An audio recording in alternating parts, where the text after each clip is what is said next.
Joseph, you can't go to sleep feeling like this.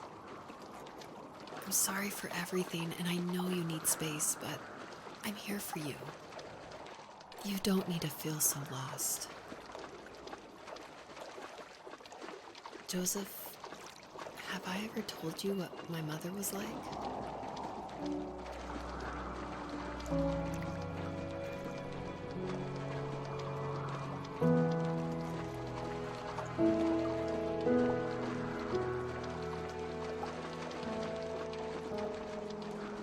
You know what it's like not to have a mom at home. And you know how hard that made my childhood. What helped me was watching the birds in the morning before the school bus came. I thought that my mother was one of those birds, and it made me want to be free like her. My mom taught me how to fold origami cranes while she was in the hospital. So I told myself I would fold one every day until I could fly myself. I think we both have always loved animals, and for me that love started with a dog. Sometimes this Rottweiler would come up to our property line and wait at the fence for me, but only once in a while.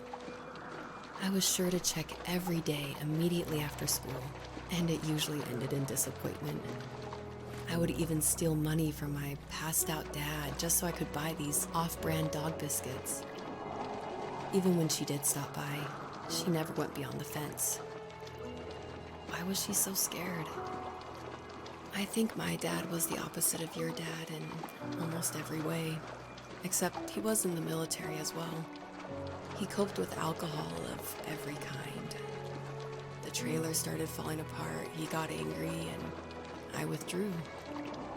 More and more I became the weird, quiet kid who made lots of origami birds and carried dog biscuits around. I think we were pretty similar when it came to being the weird kids. And that same sincerity in college was one of the reasons I was so drawn to you.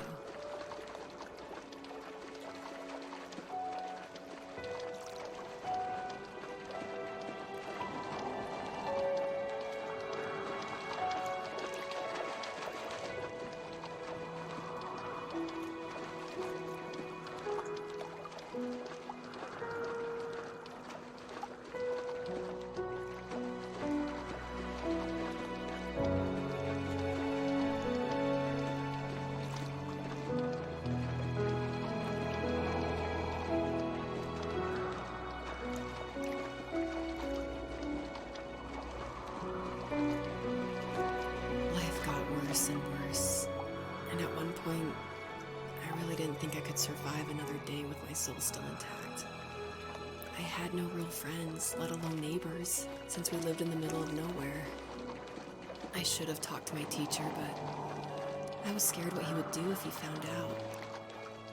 As I waited for the school bus one morning, I walked around until I found something in an abandoned shed. Something I can't put into words.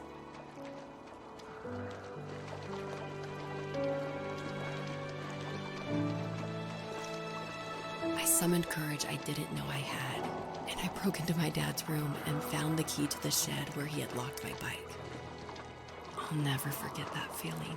The wind rushing by my ears as the sun rose over fields of wheat. I was flying for the first time. I biked as far as my legs could take me until I found a house that felt friendly, and that felt like home. Those strangers helped me in so many ways. And if it wasn't for them, I wouldn't have found my foster family. And if it wasn't for my parents, I wouldn't have met you.